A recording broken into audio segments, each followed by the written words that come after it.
सीटें कांग्रेस को दी गई है, ये नहीं लगता गठबंधन उतारने आपको ज्यादा सीटें दी है? देखिए, गठबंधन में क्या ज्यादा क्या कम सवाल ही नहीं है। सवाल ये देश का किसान आंदोलन कर रहा है, नौजवान जहां जाए वहां पर तख्ती लेके खड़ा है कि जो भर्तियां हो रही हैं या पेपर लीक हो रहा है या सरकार समय पर भर्ती नहीं करा पा रही है।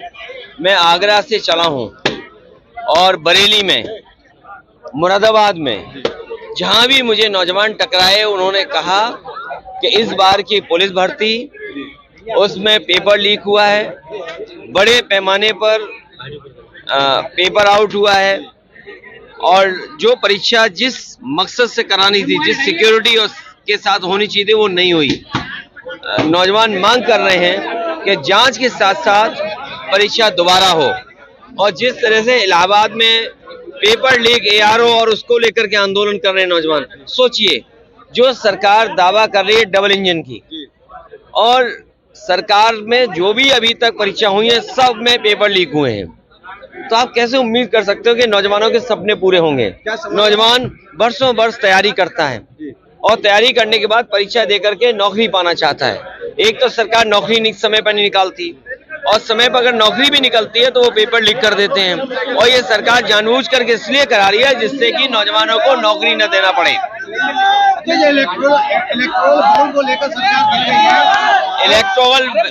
इलेक्टोरल बॉन्ड एक अलग विषय है, वो तो अब आंकड़े सामने हैं।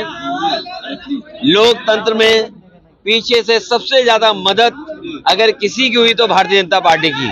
कम से कम भारतीय जनता पार्टी को बताना चाहिए जनता को कि इलेक्टोरल बॉन्ड पाने में उन्होंने कितने उद्योगपतियों का साथ दिया है। अध्यक्ष जी, राजा भैया को लाने के आपके प्रयास चल रहे हैं, राजा भैया को देने के बाद पार्टी के बहुत सारे नेता और पार्टी समय समय पे कोशिश करती है कि जो दल भारतीय जनता पार्टी से या अपनी इच्छा से किसी प्रत्याशी को समर्थन देना चाहता है तो कम से कम सहयोग मांगना चाहिए। राहुल गांधी की न्याय यात्रा में क्या सपा शामिल होगी, क्योंकि आपका गठबंधन हो चुका है? आने वाले समय में क्या कार्यक्रम होगा उसकी जानकारी आपको मिल जाएगी। भैया, इस स्वामी प्रसाद मौर्य को लेकर आप क्या कहेंगे, क्योंकि उन्होंने अपना इस्तीफा भेज दिया है?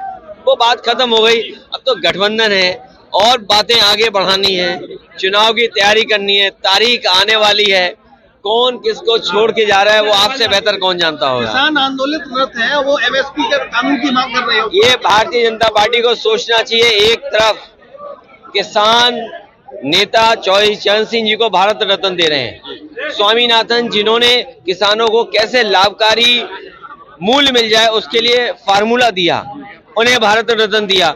भारत रत्न दे रहे हैं आप, वहीं किसानों के ऊपर आप जो लाठी गोला जो कुछ हो सकता है अन्याय कर रहे हैं। कम से कम किसानों को लाभकारी मूल्य दें, और अगर ये $5 ट्रिलियन और दुनिया में 5वीं अर्थव्यवस्था बनाने का सपना देख रहे हैं तो बिना किसानों की आय बढ़े हुए ये सपना पूरा नहीं होगा। क्या इस बार PDA का फार्मूला हिट होगा जिससे आप मुख्य मुद्दा बना रहे हैं? PDA लोग ही भारतीय जनता पार्टी का सफाया करेंगे।